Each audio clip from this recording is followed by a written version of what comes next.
बिस्मिल्लाहिर्रहमानिर्रहीम। अस्सलाम वालेकुम। आज हम एक्सरसाइज 3.3 के जो क्वेश्चन हैं उनको डिस्कस करेंगे। सो क्वेश्चन नंबर 1 हमें दिया हुआ है कि हमने इंटीग्रेट करना है, इसको एवेल्यूएट करना है -2x over square root 4 minus X square को with respect to x। So हम सबसे पहले जो है यहाँ पे लेट कर लेते हैं कि 4 माइनस एक्स स्क्वायर जो अंदर वाली टर्म है ना, ये हमारे पास t के इक्वल है। सो अगर हम इस इक्वेशन को डिफ्रेंशिएट करें, सो दोनों साइड पे हम डिफरेंशियल ले लें। सो ये हमारे पास डिफरेंशियल 4 माइनस एक्स स्क्वायर का और डी टी का। सो 4 एक कांस्टेंट टर्म है, इसका डेरिवेटिव जो है 0 आएगा, माइनस पावर रूल का फार्मूला यहाँ पे लगेगा। सो 2 स्टार्ट में और पावर में से -1 करेंगे तो 2 - 1 पावर 1 आएगी। So is equal to d t, और यहाँ पे डी एक्स भी आएगा, differential of x variable. So -2x dx is equal to d t. So अब हम अपने जो है क्वेश्चन को स्टार्ट करते हैं। सिंस हमारे पास इंटेग्रल दिया हुआ है -2x over square root 4 minus X square dx। So हमने यहाँ पर जो है -2x dx की वैल्यू क्या पुट कर देनी है, dt ऊपर से, एंड स्क्वायर रूट के अंदर हमने जो वैल्यू लेट की थी वो क्या की थी, t। सो हमने वो स्क्वायर रूट में पुट कर देनी है। सो ये हमारे पास इंटेग्रल क्या बन जाएगा, t की पावर, ये स्क्वायर रूट की वैल्यू 1/2 ऊपर जाएगी तो -1/2 हो जाएगी dt। अब हम इसको जब इंटीग्रेट करेंगे तो पावर रूल का फॉर्मूला लगेगा। पावर में क्या करते हैं हम +1 करते हैं और सेम पावर में +1 करके नीचे लिखते हैं, and plus constant of integration. So यहाँ से अगर हम इसको ऐड करते हैं तो पावर क्या बनेगी, 1/2, और यहाँ पे भी 1/2 प्लस c, 2 ऊपर चला जाएगा, और t की जगह जो है हम t की वैल्यू सब्स्टिट्यूट कर देंगे स्क्वायर रूट के अंदर, क्योंकि 1/2 की वैल्यू स्क्वायर रूट होती है। ये आ जाएगा 4 माइनस एक्स स्क्वायर प्लस सी। सो ये जी हमारा आंसर है। तो जी आगे इसका पार्ट नंबर क्वेश्चन नंबर 2 है कि हमने इंटेग्रल फाइंड आउट करना है 1/x² प्लस 4x प्लस 13। सो यहाँ पर हम क्या करेंगे, x² प्लस 4x प्लस यहाँ पे 13 को हम लिख सकते हैं 4 प्लस 9 dx। सो यहाँ पर हम कंप्लीटिंग स्क्वायर का फॉर्मूला करेंगे कि ये हमारे पास x का स्क्वायर आ जाएगा प्लस 2 फॉर्मूले का, और 2x प्लस यहाँ पे 4 को हम 2 का स्क्वायर लिख सकते हैं, प्लस 9 जो है हमारे पास ऐसे ही आ जाएगा dx। अब हम यहाँ पर क्या करेंगे, ये वाला जो हमारे पास टर्म आ रही है सारी किसका स्क्वायर कंप्लीट हो रहा है, x प्लस 2 का होल स्क्वायर प्लस 9 dx। सो यहाँ पर 9 को भी हम 3 का स्क्वायर लिख सकते हैं। सो यहाँ पे मैं इसको लिख देती हूँ 3 का स्क्वायर। सो यहाँ पे हम फॉर्मूला यूज़ करेंगे integral 1/a² plus x² dx। अगर ये आ रहा हो तो हम इसको कैसे लिख सकते हैं, 1/a tan inverse x/a plus c। सो ये वाला फॉर्मूला जो है ना हम इधर यूज़ करेंगे यूजिंग दिस। सो ये वाला फॉर्मूला यूज़ करेंगे हम यहाँ पर। सो ये हमारे पास क्या आ जाएगा, 1/a की जगह हमारे पास क्या आ जाएगा, 3। बेसिकली अगर आप इसको रीअरेंज कर लें, 3 स्क्वायर को स्टार्ट में ले जाएं, plus x plus 2 whole square variable वाली टर्म बाद में ले जाएं। सो a हमारे पास 3 है और x की जगह x प्लस 2 का स्क्वायर है। सो हम यहाँ पे ये वाला फॉर्मूला यूज़ करने जा रहे हैं, 1/a की जगह 1/3 आ जाएगा, tan इनवर्स आएगा, इंटू एक्स की जगह हमारे पास क्या है ऊपर x plus 2। So x plus 2 over a की जगह हमारे पास क्या है 3 प्लस कॉन्स्टेंट ऑफ इंटीग्रेशन, और ये जी हमारा आंसर है। अच्छा, तो आगे क्वेश्चन नंबर 3 है, हमने इसका इंटेग्रल फाइंड आउट करना है। सो यहाँ पर जो है हमारे पास इम्प्रॉपर फ्रैक्शन बन रही है, तो हम यहाँ पर जो है इसको बाय डिवीजन जो है इसको सॉल्व करेंगे बाय डिवीजन मेथड। हम इसको यहाँ पे डिविडेंड जो एक्स स्क्वायर है उसको अंदर ले लेते हैं और 4 प्लस एक्स स्क्वायर डिवाइज़र को बाहर। ये वाली टर्म बाहर आ गई। अब हमने इसको सिंप्लीफाई करना है, तो हम 1 से जो है ना इसको मल्टीप्लाई कराते हैं। 4 1 ज़ार 4 आएगा, तो ये वेरिएबल है, वेरिएबल के नीचे तो नहीं आएगा। सो हम इसको साइड पे लिखते हैं। एक्स स्क्वायर को 1 से मल्टीप्लाई करेंगे, एक्स स्क्वायर आएगा, तो एक्स स्क्वायर सेम जो वेरिएबल वाली पावर वाली टर्म है उसके नीचे आ जाएगा। दोनों के साइन चेंज करेंगे।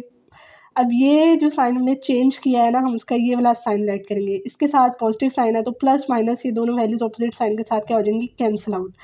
इसका -4 जो साइन के साथ ही वैल्यू नीचे आ जाएगी। अब हम इसको लिखते हैं कैसे हैं, integral X square over 4 plus X square D X is equal to integral, मैंने आपको पहले भी बताया था पिछले एक्सरसाइज में, हम इसको एंटी क्लॉकवाइज लेके चलेंगे लाइक दिस। पहले हमारे पास क्या आएगा 1, देन -4, ये जो रिमाइंडर है ऊपर न्यूमरेटर में आएगा और डिवाइज़र नीचे 4 + x², और ये हम ब्रैकेट लगा देते हैं dx। अब दोनों टर्म्स पर जो है ना हम डेरिवेटिव अलग-अलग अप्लाई करेंगे। सो इंटेग्रल 1 dx माइनस साइन बाहर जाएगा, 4 जो है ये भी हमारे पास बाहर चला जाएगा, तो ये हमारे पास क्या आ जाएगा 1/4 + x² dx।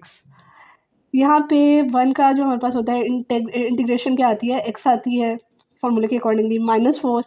अच्छा, यहाँ पर हमारे पास ये किसका फार्मूला बन रहा है 1/2² x², 1/a² + x²।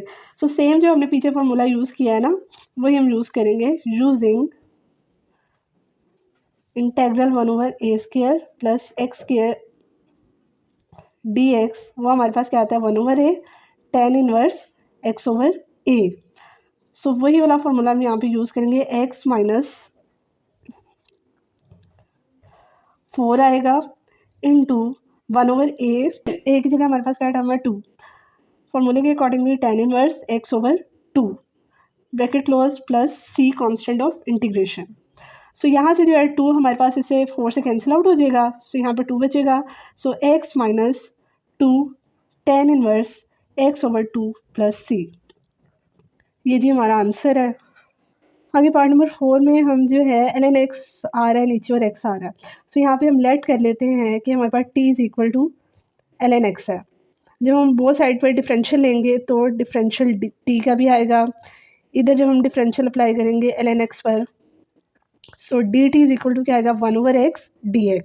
सो अब ये वाली वैल्यूज़ जो है ना हम सब्सटीट्यूट करेंगे, इसको हम क्या करते हैं 1/ln x, जो ऊपर वाला इंटेग्रल है ना मैं अब इसको लिख रही हूँ, 1/ln x को हम ऐसे लिख लेते हैं, 1/x dx को हम अलहदा कर लेते हैं, ठीक है। 1/x को हमने बेसिकली मल्टीप्लाई हो गया x ln x ही बनेगा ये वाली टर्म।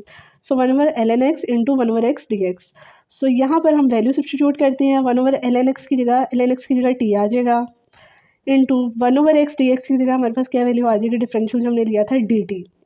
अब यहाँ पर जो है हमारे पास जो है फार्मूला क्या यूज़ होगा, जो हम इंटेग्रल लेते हैं 1/x dx, वो हमारे पास क्या आता है ln x + c। सो ये वाला फार्मूला हम यूज़ करेंगे, तो ये हमारे पास क्या आ गया ln t mod plus c। सो यहाँ पर जो है हम t की वैल्यू सब्सटीट्यूट कर देंगे which is ln x + c। सो ये जी हमारा आंसर है। ये जो पार्ट नंबर 3 है और पार्ट नंबर 4 ये बहुत इंपॉर्टेंट है बोर्ड के पॉइंट ऑफ व्यू से। अब अगर यहाँ पर हम देखें कि अगर हम यहाँ पे डिफरेंशियल लेते हैं e⁻x + 3 का, तो वो हमारे पास क्या आता है e⁻x ऐसे ही आ जाता है, प्लस कांस्टेंट का डेरिवेटिव जो होता है वो 0 आता है, और साथ में जो है x के रिस्पेक्टिवली हमने लिया है dx, मतलब वेरिएबल का डेरिवेटिव भी आता है। सो ये आ रहा है। सो बेसिकली हमारे पास इसका डिफरेंशियल जो है ना ऊपर मौजूद है। सो यहाँ पे हम कौन सा फार्मूला यूज़ करेंगे 1/x dx, तो ये हमारे पास इंटेग्रल जब हम इसका लेते हैं तो क्या आता है ln x। So integral e⁻x over e⁻x + 3 dx, using this formula we can write it ln e⁻x + 3 plus constant of integration. अच्छा, यहाँ पर क्वेश्चन नंबर 6 है, इसी से मिलता-जुलता हमने एक क्वेश्चन जो है 3.2 में भी किया था। उसके अंदर जो है ये देखें हमारे पास नीचे जो है पावर के अंदर जो एक्सप्रेशन मौजूद है ना 1/2 स्क्वायर रूट के अंदर ये जो एक्सप्रेशन है, हमने चेक करना है कि हमारा इसका डेरिवेटिव ये बन रहा है या नहीं। सो हम यहाँ पे डिफरेंशियल लेके इसका चेक कर लेते हैं x² + 2bx + c का। सो वो हमारे पास क्या आएगा, पावर रूल का फार्मूला, पावर स्टार्ट में पावर में से -1 करेंगे तो पावर 1 रह जाएगी, प्लस 2b कांस्टेंट टर्म ऐसी आ जाएगी, x का डेरिवेटिव x के रिस्पेक्टिवली 1 होता है तो 2b 1 से मल्टीप्लाई होकर यही आ जाएगा, प्लस कांस्टेंट ऑफ ये जो कांस्टेंट आ रहा है इसका डिफरेंशियल जो है वो 0 आएगा।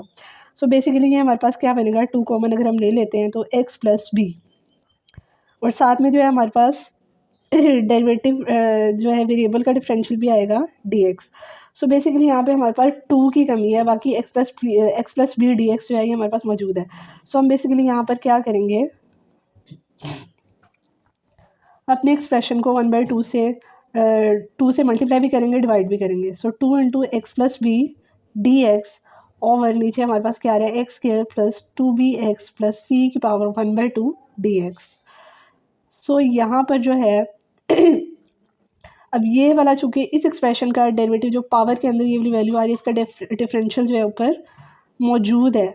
सो हम यहाँ पर क्या करेंगे, यहाँ पे पावर रूल का फार्मूला लगाएंगे। सो 1/2 ऐसे ही आ जाएगा, x square plus 2bx plus c, power ऊपर जाएगी -1/2 हो जाएगी, +1 इसमें पावर रूल के फॉर्मूले के अकॉर्डिंगली +1 ऐड करेंगे, पावर नीचे same as it is -1/2 +1 add करके लिखेंगे, प्लस कांस्टेंट ऑफ इंटीग्रेशन। ये 1/2 ऐसे ही आ जाएगा, ये जो ऐड होके 1/2 होगा, जब ये ऊपर जाएगा तो ये वैल्यू क्या हो जाएगी 2/1, और साथ में ये वाला जो एक्सप्रेशन है x square plus 2bx plus c आएगा, इनटू ये पावर ऐड ऑन होके क्या बनेगी 1/2 प्लस कांस्टेंट ऑफ इंटीग्रेशन, ये 2 से कैंसिल आउट हो जाएगा। सो इस वाली टर्म को हम स्क्वायर रूट की फॉर्म में लिख सकते हैं x square plus 2bx plus c, और ये वाला क्योंकि सी हमारे पास इधर अंदर भी कांस्टेंट टर्म है और ये कांस्टेंट ऑफ इंटीग्रेशन भी आ रहा है, सो हम इसको सी प्राइम से डिनोट कर लेंगे इसको डिस्टिंग्विश करने के लिए, प्लस सी प्राइम, और ये जी हमारा आंसर है। अब ये क्वेश्चन नंबर 7 है। यहाँ पर जो है हमारे पास नीचे डिनोमिनेटर में पावर के अंदर जो एक्सप्रेशन मतलब स्क्वायर रूट के अंदर जो हमारे पास एक्सप्रेशन दिया हुआ है tan x, उसका डेरिवेटिव जो है हमारे पास क्या होता है सेकंड स्क्वायर x dx, वो हमारे पास इधर मौजूद है। सो आप यहाँ पर डायरेक्ट भी पावर रूल का फॉर्मूला लगा सकते हैं और यहाँ पे क्या कर सकते हैं आप लेट भी कर सकते हैं स्क्वायर रूट के अंदर वाली टर्म को, कि हम t को लेट कर लिए हैं कि वो tan x है। जब हम इसका डिफरेंशियल लेंगे बोथ साइड पे dt is equal to tan x का डेरिवेटिव क्या आएगा second square x into D X, variable का डेरिवेटिव भी आ जाएगा साथ में। सो ये वाली वैल्यू जब हम इंटेग्रल में सब्स्टिट्यूट करेंगे second square X over square root tan x dx is equal to, ये हमारे पास क्या आ जाएगा, इसकी जगह ऊपर वाली टर्म की जगह dt आ जाएगा, over square root tan x की जगह ये हमारे पास क्या आ जाएगा t की पावर 1/2। अब हम जो है यहाँ पे पावर रूल का फॉर्मूला यूज़ करेंगे, तो पावर जब ऊपर जाएगी तो -1/2 हो जाएगी, इसमें +1 करेंगे नीचे सेम पावर प्लस सी, सो ये हमारे पास सिंप्लीफाई होकर क्या आ जाएगा t की पावर 1/2, और ये पावर 1/2 जब ऊपर जाएगी तो क्या आ जाएगी 2t की पावर 1/2 प्लस सी। अब यहाँ पर जो है हम वैल्यू सब्स्टिट्यूट कर देंगे, 1/2 को स्क्वायर रूट की फॉर्म में लिख देंगे, t की वैल्यू tan x थी, सो ये tan x प्लस सी, ये जी हमारा आंसर है।